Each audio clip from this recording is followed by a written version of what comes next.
तो hello guys, ये history का क्वेश्चन पेपर है मेरा। ये मेरा फर्स्ट सेमेस्टर का history of India from earliest times up to 300 CE। तो ये 3 घंटे का था, 90 मार्क्स का था। ये रही इसमें इंस्ट्रक्शन। इसमें कुछ हमें 4 क्वेश्चन करने थे, सभी क्वेश्चन के सेम मार्क्स है। और हाँ, आंसर हमें किसी एक लैंग्वेज में ही देना था, या तो हिंदी में या फिर इंग्लिश में।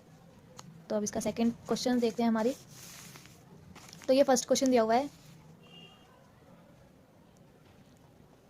examine the significance of literary and archaeological sources for the reconstruction of ancient Indian history। तो इसमें प्राचीन भारतीय इतिहास के पुनर्गठन के लिए साहित्यिक एवं पुरातात्विक स्रोतों का महत्व का परीक्षण कीजिए। यानी कि इसमें हमें स्रोत बताने थे, साहित्यिक और पुरातात्विक, यानी कि अभिलेख वगैरह और कुछ पुस्तकें जो होंगी उस टाइम की वो। और क्वेश्चन सेकंड जो था describe the important features of the pre historic cultures of India, यानी कि भारत की प्राग ऐतिहासिक संस्कृतियों की मुख्य विशेषताओं का वर्णन कीजिए।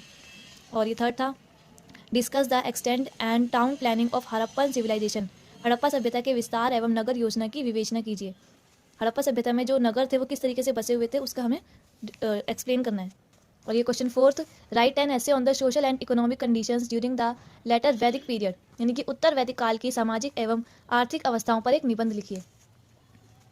और क्वेश्चन फिफ्थ था हमारा discuss the main teachings of Gautam Buddha and Mahavir, यानी कि गौतम बुद्ध और महावीर की मुख्य शिक्षाओं पर एक निबंध लिखना था।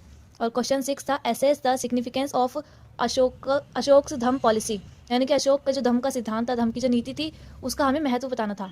और क्वेश्चन सेवन था हमारा describe the economic and political conditions of Tamilakam on the basis of Sangam literature, यानी कि जो संगम साहित्य था, संगम साहित्य के आधार पर तमिलकम की सामाजिक एवं आर्थिक दशा का वर्णन करना था। और ये क्वेश्चन एट यानी कि लास्ट था ये हमारा right an essay on the salient features of Satavahana administration, यानी कि सातवाहन प्रशासन की मुख्य विशेषताओं पर एक निबंध लिखना था।